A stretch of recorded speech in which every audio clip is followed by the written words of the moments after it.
الشيطان الرجيم بسم الله الرحمن الرحيم اقرأ باسم ربك الذي خلق إلى آخره. وقال النبي صلى الله عليه وسلم خير الناس من ينفع الناس أو كما قال عليه الصلاة والسلام. حضرات، وقت بہت کم ہے. بہتر تو یہ ہوتا کہ خطبہ استقبالیہ اور پسماندہ وکاس کا اجمالی تعارف سب پڑھ دیا جاتا، اور ابھی آپ حضرات کے ہاتھوں میں یہ کتابچہ پہنچا بھی ہے، لیکن وقت کی قلت دامن گیر ہے.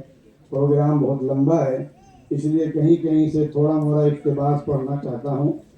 اللہ تعالیٰ اس پروگرام کو کامیابی سے نوازے اور مزید آئندہ جس حوصلہ اور امنگ کے ساتھ ہمارے معراج بھائی اور ہمارے رفقائے کار اس فاؤنڈیشن کو لے کر چلنا چاہتے ہیں، اللہ تعالیٰ اس میں ہر طرح کے شرور و فتن سے حفاظت فرما کر اسے کامیابی سے نوازیں. اس خدائے برتر کا شکر و احسان ہے جس نے ہمیں انسان بنایا اور بہت سی مخلوقات پر فضیلت دی. ہم انسانوں کو علم و آگہی، تعلیم و تعلم کا امتیازی وصف عطا کیا اور انسانیت کے تحفظ اور اس کے حقوق کی ادائیگی کی ذمہ داریاں دے کر ہمیں اپنا نائب بنایا.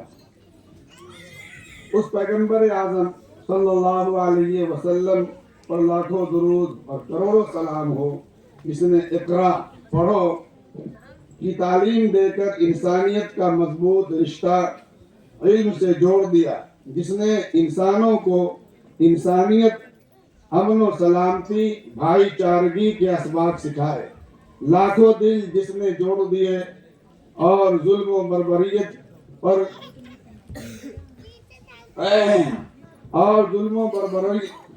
ظلم و بربریت کے پرستار انسان کے رخ موڑ دیے. سلام اس پر کہ اس نے اسرار محبت سکھایا، سلام اس پر کہ اس نے زخم کھا کر پھول برسائے، سلام اس پر جس کی سادگی درس بصیرت ہے، سلام اس پر کہ جس کی ذات فخر آدمیت ہے. معزز سامعین کرام، پسماندہ وکاس فاؤنڈیشن کے زیر اہتمام اس تعلیمی و معاشی بیداری سیمینار میں آپ حضرات کا زحمت فرما کر تشریف لانا ہمارے لیے باعث خوشی و مسرت ہے. ہم خدام فاؤنڈیشن آپ سب کو خوش آمدید کہتے ہیں اور شکریہ ادا کرتے ہیں. خاص طور سے مہمان خصوصی عزت مآب جناب اقبال سنگھ لال پورا، چیئرمین قومی اقلیت کمیشن آف انڈیا کے ہم بہت شکر گزار ہیں کہ ہم نے آپ کو پکارا، آپ نے لبیک کہا، ہماری حقیر سی دعوت قبول فرمائی اور اپنی تمام اہم اور ضروری مصروفیات سے وقت نکالا، یہاں قدم رنجا ہوئے اور اس محفل کو رونق بخشی. پسماندہ وکاس فاؤنڈیشن کے ہم تمام اراکین آپ کا پرخلوص خیر مقدم کرتے ہیں. خوش آمدید وہ آئے ہماری چوکھٹ پر، خوش آمدید وہ آئے ہماری چوکھٹ پر، بہار جن کے قدموں کا طواف کرتی ہے. مہمان خصوصی عزت مآب جناب اقبال سنگھ لال پورا کی پیدائش 7 فروری 1953 عیسوی کو ہوئی. آپ ایک سابق IPS افسر اور ہندوستانی سیاستداں ہیں. جناب اس وقت ہندوستان کی اقلیتوں کے قومی کمیشن کے چیئرمین کے طور پر خدمات انجام دے رہے ہیں. سامعین، پروگرام کا کچھ اجمالی تعارف بھی سامنے آ جانا چاہیے. سامعین اکرام، آج کا یہ پروگرام محض ایک رسمی پروگرام نہیں ہے، بلکہ پسماندہ طبقہ کے لیے ایک نئی زندگی کی افتتاحی تقریب ہے. یہ صرف ایک سیمینار نہیں بلکہ ایک نئی امنگ کے لیے جد و جہد کرنے کے عزم کا اعلان ہے. یہ صرف کسی ایک جلسے کا آغاز نہیں بلکہ ملک کے مظلوم اور پچھڑے ہوئے شہریوں کے لیے ایک نئے مستقبل کا بھی آغاز ہے. کیونکہ آج کے اس پروگرام کی بنیاد فکر انسانیت پر ہے، اخلاص پر ہے، ملک و ملت کے نونہالوں کے سنہرے مستقبل کی تلاش و جستجو کی سچی اور مخلصانہ کوششوں پر ہے. ہم سب پرعزم ہے. تعلیم کی دوئیت اسلامی نہیں ہے، یہ بتانا چاہیں گے. آج ہمارے جو مقررین آئے اور آپ حضرات تشریف لائے ہیں، صحیح بات یہ ہے کہ اسلام عصری تعلیم کا مخالف نہیں اور ہماری جو خواتین ہیں ان کی ترقی کا بھی مخالف نہیں ہے. اور اسلام کا سب سے پہلا جو جامعہ ازہر ہے، جامعہ ازہر مصر، جامعہ زیتونہ وغیرہ، اس کو آپ دیکھیں گے تو وہاں دونوں طرح کی تعلیم تھی، دونوں طرح کی تعلیم، اور اچھے ماحول میں، یعنی بالکل اسلامی تعلیمات کے ماحول میں۔ اگر ان کے یہاں کوئی یعنی عالم فاضل محدث فقیہ ہوتا تھا تو ان کے یہاں جو ہے وہ ڈاکٹر بھی ہوتے تھے، سائنسداں بھی ہوتے تھے، سب کچھ ہوتے تھے۔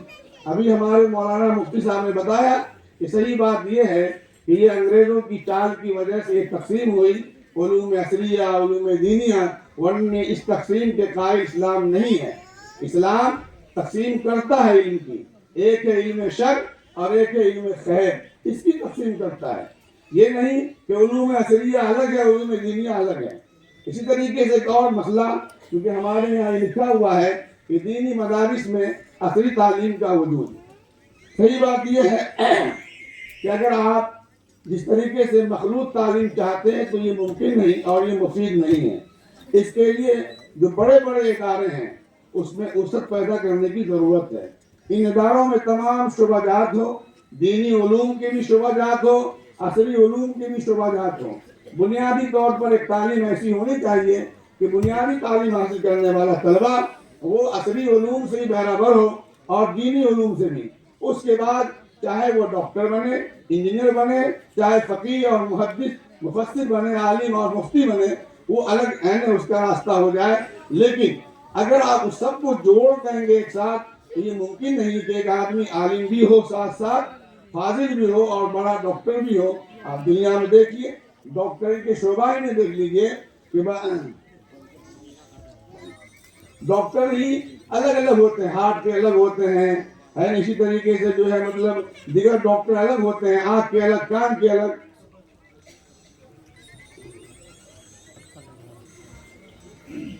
تو اسی طریقے سے، لیکن اس کے باوجود اس خلا کو ہم پور کر سکتے ہیں۔ اسی طریقے سے جو مکاتب کا نظام چلتا ہے، اس مکاتب کے نظام کو بھی عمدہ بنانے کی ضرورت ہے، کیونکہ مکاتب میں ہر بچہ پہنچتا ہے، مکتب میں ہر بچہ پہنچتا ہے۔ اس کے اسلامیات پر بھی زور دیا جائے اور جو ضروری علم ہے، انگریزی، ہندی، حساب، میتھ وغیرہ، اس پر بھی زور دیا جائے۔ اور دوسرا معاملہ جو ہے ہمارا کہ معاشی پسماندگی دور ہونی چاہیے۔ ابھی مولانا ابو سبحان صاحب نے اچھی بات کہی، تعلیم کو اور کیا نام ہے، تعلیم اور ترقی، بغیر تعلیم کے کوئی قوم ترقی نہیں کر سکتی ہے۔ پسماندگی دور کرنے کے لیے ضروری ہے تعلیم حاصل کرنا۔ اگر تعلیم سے آپ دور ہوتے ہیں تو خود بخود پسماندہ ہو جائیں گے۔ پسماندگی جبھی دور ہو سکتی ہے جب ہمارے اندر تعلیم ہونی چاہیے۔ اس لیے ضروری ہے، ضرورت اس بات کی کہ تعلیم پر زور دیا جائے۔ ہماری بہن فاطمہ الزہرا نے اچھی بات کہی کہ تعلیم عورتوں کی بھی ضروری ہے، لیکن ایک حد میں، پردہ کے ساتھ۔ جو اسلام یا انسانیت کا تقاضا ہے وہ باقی رہنا چاہیے۔ اس لیے کہ علم اور تعلیم یہ انسانیت سکھاتی ہے۔ تعلیم میں انسانیت کی دعوت اور اس کا پیغام ہوتا ہے، تعلیم حیوانیت نہیں سکھاتی۔ تو اس لیے اسلام اس کا مخالف ہے۔ حیوانیت نہیں آنی چاہیے، انسانیت آنی چاہیے، اور دونوں تعلیم سے لیس ہونا چاہیے۔ ایک ہی وقت میں ہمارے یہاں ماضی میں جا کر کے آپ دیکھیں تو ہر طرح کے لوگ موجود ہوتے تھے۔ وہ بیچارے ڈاکٹر بھی ہوتے تھے، انجینئر بھی ہوتے تھے، اور بڑے عالم اور فقیہ بھی ہوتے تھے۔ اس لیے ضرورت اسی بات کی ہے۔ ہمارے میراث صاحب نے جو قدم اٹھایا ہے، ظاہر سی بات ہے ہندوستان میں بہت ساری تنظیمیں ہیں، فاؤنڈیشن ہے، سب کام کر رہی ہے، لیکن انہوں نے ایک انوکھے انداز سے اس نظام کو لے کر چلے ہیں۔ ہم اپنی طرف سے اور اپنے علماء ٹیم کی طرف سے ان کو بھی مبارکبادی دیتے ہیں، اور آنے والے سبھی لوگوں کو خیر مقدم کرتے ہیں۔ اخیر میں پسماندہ وکاس فاؤنڈیشن کے حوالے سے کچھ اقتباس پیش کرنا چاہتا ہوں۔ پسماندہ وکاس فاؤنڈیشن کے قیام کا مقصد یہ ہے کہ ملک میں پسماندہ طبقہ کے حقوق کی آواز اٹھائی جائے، ہم خیال لوگوں اور تنظیم کو ایک پلیٹ فارم پر لایا جائے، اور ملک میں کہیں بھی ہونے والے مسئلوں کو حل کرنے کے لیے مکمل کوشش کی جائے، تاکہ مظلوم اور لاچار شہریوں کو پورا انصاف ملے اور ایک بہتر معاشرے کی تعمیر ہو سکے۔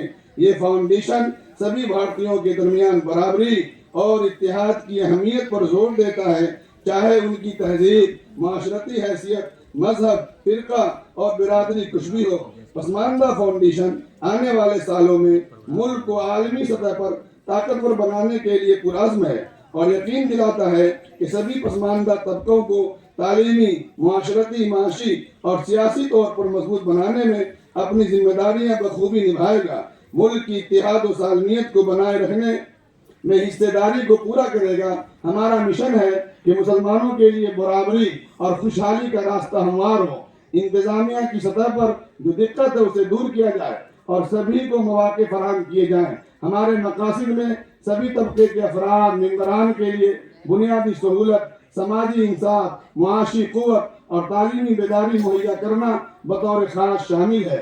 یہ فاؤنڈیشن تعلیمی بیداری پیدا کرتا ہے، مدارس کو جدید تعلیم سے جوڑنے کے لیے پل کا کردار ادا کرتا ہے، ان کے حقوق بتاتا ہے اور اس کے فوائد سے آگاہ کرنے کا فریضہ انجام دیتا ہے، پسماندہ طبقہ کی معاشی بہتری کے لیے مدد کرتا ہے، مکمل رہنمائی کرتا ہے، وسائل فراہم کرتا ہے، ضرورت پڑنے پر قانونی مسائل کے حل میں مدد کرتا ہے، پچھڑے طبقہ کے علاقے میں صحت کی دیکھ ریکھ کرتا ہے، صفائی کی سہولیات تک رسائی کو بہتر بناتا ہے، خواتین کو تعلیم و ملازمت سے جوڑ کر با اختیار بنانے کا کام کرتا ہے، بنیادی ضروریات و سہولیات کو فروغ دینے کی ذمہ داری نبھاتا ہے، جیسے ہنرمندی کی ترقی، coaching centre, school, college, institute, media, challenge, ہسپتال اور کمیونٹی سینٹر وغیرہ۔